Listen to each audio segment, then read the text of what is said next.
Faith is believing in something you can't see, you can't feel, something that can't be proven. Then how do you know which is the right faith? I think that's a gut thing. I don't think about a right faith. I think about what resonates with me. I feel authentic. It brings me peace. I think there is no absolute truth in any religion. I think it's a matter of subjective experience. I kind of just trust my intuition, trust my gut. You just know. You just gotta follow it. You just gotta follow what you think is your faith. If faith is blind, then what makes one belief better or worse than any other? And if it's just a leap in the dark, why should any of us feel obligated to believe anything at all? My name is Shane Rosenthal. I was raised in a Jewish home but became an atheist at a very young age. Later, as I began to question things, I ended up losing faith in my atheism and converted to Christianity. Since that time, I've never stopped asking questions, and I've spoken with authors and scholars from all over the world in order to explore the beliefs and ideas that shape our lives.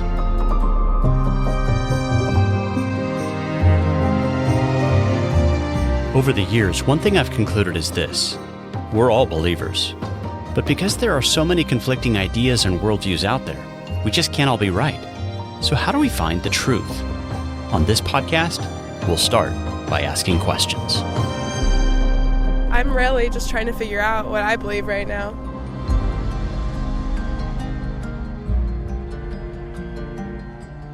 Hey there, welcome to the Humble Skeptic Podcast. My guest for this episode has written a fascinating book titled The Jewish Gospels, the story of the Jewish Christ. Dr. Daniel Boyarin is professor of Talmudic Culture at UC Berkeley, and he argues that many Jews before the time of Jesus were expecting a Messiah who would be both human and divine, and that this view is reflected not only in numerous Old Testament passages, but also in a variety of other Jewish texts that were written before the rise of Christianity. At the opening of his book, he writes that there was a time in which Jews and Christians were much more mixed up with each other than they are now, when there were many Jews who believed in something quite like the Father and the Son, and even something quite like the incarnation of the Son in the Messiah.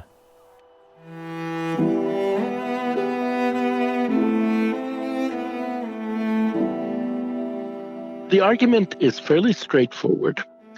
Based on a significant number of Jewish texts from the first century and a little bit earlier, I tried to show that among Jews, the idea of the Messiah as a kind of divine human was not at all uncommon. Therefore, the very idea of the Messiah as a divine figure that somehow comes to earth in the form of a human being fits these Jewish patterns very well. So the shock or the claim of the early Jesus movement was not on the theological front, whether there could be possibly a father and a son. I think that was quite acceptable to many, if not most Jews, or even whether there could be a divine-human combination, as it were. But the argument was whether Jesus of Nazareth was indeed the one that they were all expecting. A lot of times Christian friends ask me, why didn't the Jews believe in Jesus Christ? I said, well, who do you think did believe in him? The Chinese, the Navajo? Obviously, the people who accepted him were Jews. And why didn't all the Jews accept him or believe him? Well, if you know Jews, you know it's impossible to imagine all the Jews agreeing on anything at any time. So I think this perspective restores the early Jesus movement to its deep and most important context within the Jewish world. Yeah, you write that many Israelites at the time of Jesus were expecting a Messiah who would be divine and come to the earth in human form. And thus the basic underlying thoughts from which both the Trinity and the Incarnation grew are there in the very world into which Jesus was born and into which he was first written about in the Gospels of Mark and John. I want to pick your brain about that last line, first written in Mark and John, because most people argue that Mark is the earliest Gospel and that John is the latest, and therefore it's the most idealized, the most theological, perhaps even the most Greek. It seems like you don't agree with that way of thinking about the fourth Gospel. I certainly don't. You're right. I am not impressed with arguments that make John Greek or Platonic or philosophical or anything of that sort. I don't know chronologically exactly how it fits in with the synoptics, but what I'm convinced of is that it is not based on the synoptics. So in that sense, it is an original tradition.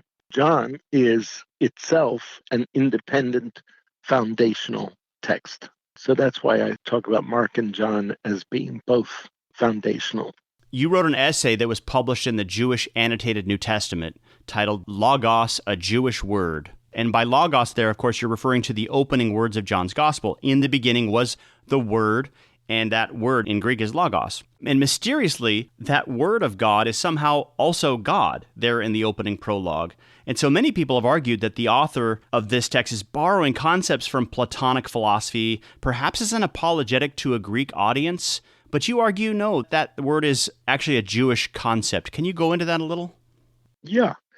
There's close connection between the Greek word logos and the Aramaic word memra, which means speech or word, and which is predicated of God within Jewish Aramaic translations of the Torah and of the Bible itself. So I don't need to predicate this Greek term logos on anything other than a translation of the Aramaic word memra, since it means virtually the same thing. Secondly, I try to show the best way to understand the prologue to John, not as a philosophical or theological statement, but as an actual interpretation of the first verses of Genesis. I suggest that it can be retroverted back into Hebrew or Aramaic, and it will make perfectly good sense as part of that Jewish world. What's your explanation as to how this concept of the word, which, as you say in Aramaic, is the memra, why do you think that began to be applied to God? Do you think, for example, that it's possible to see this as an ancient Jewish way of explaining texts such as you find in Exodus 3, where you have this mysterious character known as the angel of the Lord, or the messenger of Yahweh, who also speaks and acts as Yahweh? Yeah, I think that's a very, very significant piece of where the tradition comes from. As far back as we can go in what you call the Old Testament and I call the Bible, we find this slippage between the named God and an angel, and within the same narrative, sometimes called the angel of the Lord and sometimes called the Lord. So it does seem to be part of very, very ancient tradition. So do you believe that this is why we find in Aramaic translations of the Torah various places in which this concept of the word appears even as a kind of second divine figure? For example, there's a place in which Yahweh himself says, my word will be for you a redeeming God. Yeah, that and you know, other streams go into that tradition also. Generally, the idea of the word as that which affects creation. Vayomer Hashem Yehi Or Vayi Or, and God said, "Let there be light," and there was light. So it is the saying, the word that God says, that produces the light. But in a lot of those paraphrases, the word isn't conceived of as divine speech. It's actually the divine speech is speaking. Well, the divine speech comes to be understood as a divine figure in its own right. Do you think that this was a vibrant stream among all the ancient forms of Judaism before the time of Jesus, this concept of God that we couldn't exactly equate with Trinitarian Christianity, but which I think at one point in your book you refer to as a kind of binitarianism? Certainly in the various modes of ancient Jewish literature that we have, that idea seems to be present in many of them. It's certainly in the Enoch books, the Testament of Abraham, right, where we have the little Jehovah, explicitly named as such. You end up concluding that we can no longer think of Jesus as some kind of ethical religious teacher who was later promoted to divinity under the influence of alien Greek notions, with his so-called original message being distorted and lost. The idea of Jesus as a divine human Messiah goes back to the very beginning of the Christian movement, to Jesus himself, and even before that. Can you go into that a little more? Well, there's been a certain kind of so-called liberal Protestant theology that has wanted since the 19th century to reconstruct the very kind of rationalistic image of who Jesus was, right? Itinerant preacher, provocative teacher. I preached a couple of times at the Vancouver School of Theology when I was teaching there in the summer. And they kept pushing at me these sort of modern liberal hymns in which Jesus is called exactly that, itinerant preacher, provocative teacher. And I always wanted to sing things like, were you there when they crucified my Lord, or the old rugged cross, which appalled them. My point being that liberal tradition insists that Jesus was a great teacher, perhaps even a prophet, but argues that the accretion of divinity and second personhood and incarnation, etc., is under the impact of Greek ideas later than the first century at any rate. And I suggest that actually what we call today high Christology, namely the notion of Jesus as divine human, was there from the very beginning. And it was there from the very beginning precisely because it answered to a major spiritual tendency within the Jewish spirituality of the day. So you don't see Jesus as this sort of revolutionary character who came to teach the world to sing in perfect harmony? No. No. I see him from his own perspective as the Redeemer that the Jews were expecting, who would come and redeem the Jews and the world, but not through some sort of reform movement. You talk in your book about the fact that modern Bible readers tend to think of the phrase Son of God as a reference to Christ's divinity, whereas Son of Man points to his humanity. But you say that almost the exact opposite was the case. Can you explain that point for our listeners? Yes. We see very clearly in the Psalms and some of the prophetic texts that the King of Israel was called the Son of God. There are many examples. Now, the Messiah as Son of God means the restoration of the once and future true kingship, right? So when the Messiah is referred to as Son of God, that indicates that he is the true King of Israel. Son of Man, on the other hand, many, if not most scholars agree, comes from Daniel 7, where Daniel sees a vision. And in his vision, he sees two clearly divine figures. One, Atik Yomin, that is one Ancient of Days, and another one, like unto a Son of Man. Now, Son of Man in Aramaic there just means a human being. That's true. But when you see a divine figure like unto a Son of Man, that means his appearance is as a young human. But he's clearly a divine figure there because he comes riding on the clouds. And his kingdom is eternal. And his kingdom is eternal, right? So therefore, I argue paradoxically that Son of God refers to the human aspect, the king, because even the ordinary kings of Israel were called Son of God. Do you think this is what Psalm 2 is getting at when we see Yahweh declaring there in the middle of that psalm, "As for me, I have set my king on Zion, my holy hill. You are my son," he says, "today I have begotten you." Absolutely. Absolutely. That's it. An enthronement psalm. And to summarize your view of Daniel 7, you say this Son of Man character there in Daniel 7 is divine, but he's in human form. He may very well be portrayed as a younger appearing divinity than the Ancient of Days. He will be enthroned on high. He's given power and dominion. All these things you say are characteristics of Jesus as he's appearing in the Gospels. Right, right. So then you write that the Messiah Christ existed as a Jewish idea long before the baby Jesus was born. This idea of a second God as viceroy to God the Father is one of the oldest theological ideas in Israel. Exactly. Are you alone in this perspective, or are there other scholars out there putting forward similar ideas? Well, I don't know exactly who's putting it forward, but there are certainly people who have accepted the argument that I made there. But it's not such a wild idea. Do you think that there is a new appreciation for the Jewishness of both Jesus and the New Testament as a whole in modern New Testament scholarship? Absolutely. Absolutely. Not universal, of course. I mean, we still get some pretty sharply anti-Judaic formulations from some very prominent New Testament scholars whose names I will not mention. But there's a strong movement within New Testament scholarship to pay close attention to the deep Jewishness of the Gospels and of Paul as well. Can you tell us how has this Daniel 7 passage traditionally been interpreted by Jewish exegetes over the centuries? For example, how did the rabbis discuss this passage throughout the Talmud? For the most part, it was understood as a representation of Israel itself. Was there a minority position there that saw this as presenting two different divinities? Well, they wouldn't have put it in those terms, but something like that. Yes, there were. But there were explicit arguments as early as the 4th century about Daniel 7 between Christians and Jews.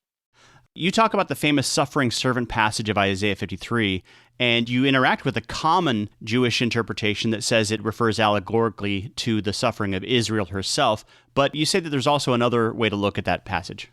Right, and that it doesn't divide along Christian versus Jewish lines, right? That there are ancient and even medieval Jews who also saw that as reference to the suffering Messiah. It's not Jews on one side, Christians on the other side. You know, in some of the Dead Sea Scrolls, there are some allusions to this passage here from Isaiah 53. One text in particular refers to a king that will sit on David's throne who says, quote, "There is none comparable to me in my glory. No one besides me shall be exalted, for I have dwelt on high in the heavens. I am reckoned with the divine beings, and my abode is in the holy congregation." But then this same text goes on to say, "Who is considered as contemptible as I am, and who has been despised like me? Who has been rejected by men like me? Who has borne troubles like me?" Clear references, I think, there to both Isaiah 52 and 53. So you have like a divine figure who's also being rejected and bearing human troubles. Right. So, and that seems to be, a pre-Christian Jewish idea there in the Dead Sea Scrolls. Exactly. That's exactly my point. That it's sometimes taken as if this is an absolute marker of the difference between Jews and Christians, and it just isn't. In your book, you criticize the popular idea that Jesus is just one of those legendary figures like the dying and rising gods from ancient mythology. You write that this idea, which is so typical of many, can have no purchase because it totally ignores the Jewish history of the divine supernatural Redeemer. What's the point you're trying to make there? Oh, that there was a tradition in scholarship called the history of religions tradition, which simply tried to place the whole story of the incarnation, the crucifixion, and the resurrection into the context of an ancient Near Eastern or even Iranian tradition of dying and rising God, Adonis, etc. Osiris. Adonis, Osiris, Dumuzi. And I just find that rather misses the point of the deep embedding of the Jesus narrative within Jewish traditions of the expected Messiah. Right? And part of the project of that history of religions school, and especially Bultmann, for whom I have very little sympathy, was to make Christianity as different as possible from what they imagined Judaism to be, right? The whole project was to distance. They preferred to make Christianity into some sort of Iranian cult. Partly because they had a very strong distaste for Judaism. Exactly. So, they even developed a principle among New Testament scholars that when looking through the Gospels and trying to figure out what are the genuine words of Jesus, anything that is dissimilar to what they considered to be the Judaism of the day, that's what is the genuine words of Jesus. Yeah. And somehow they discovered that all of Jesus's words were dissimilar to Judaism, frequently to just what they were imagining Judaism to be. So why does understanding that Jewish background to the concept of both the divinity of the Messiah and his, the fact that he would redeem Israel, why does that help us to sort of push back on this claim of that Jesus is just one of these legendary dying and rising gods? Because it's a whole different religious milieu.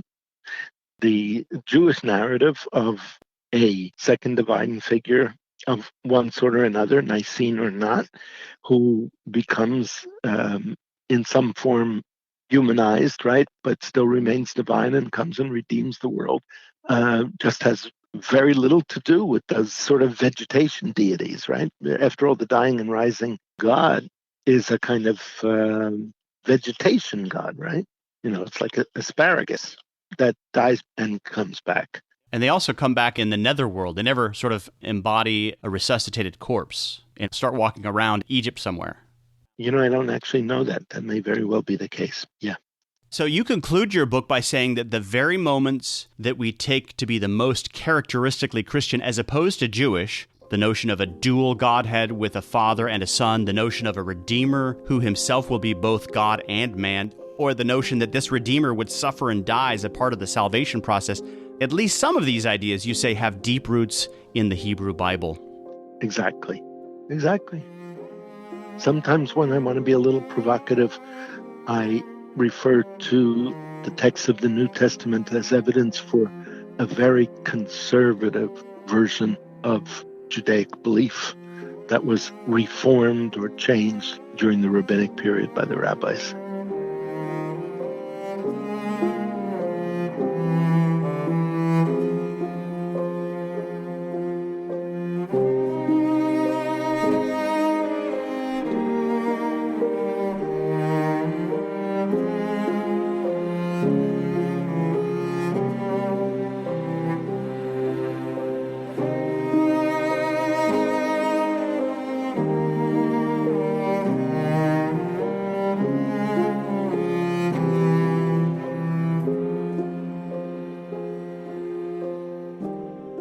Folks, thanks for joining me this week on the Humble Skeptic Podcast. If you'd like to read further on today's topic, you can find a number of book and article recommendations in the show notes, which you can find at humbleskeptic.com. If you'd like to make a tax-deductible gift before the year is over to help support this podcast, you can find information about that option by clicking on the Donate tab at the top of our website, again, humbleskeptic.com. On a program note, I'll be taking a couple weeks off for the holidays, so the next episode won't drop until the second Tuesday of the new year. So until then, Merry Christmas, and I'll look forward to being with you again next time as we discuss the beliefs and ideas that shape our lives.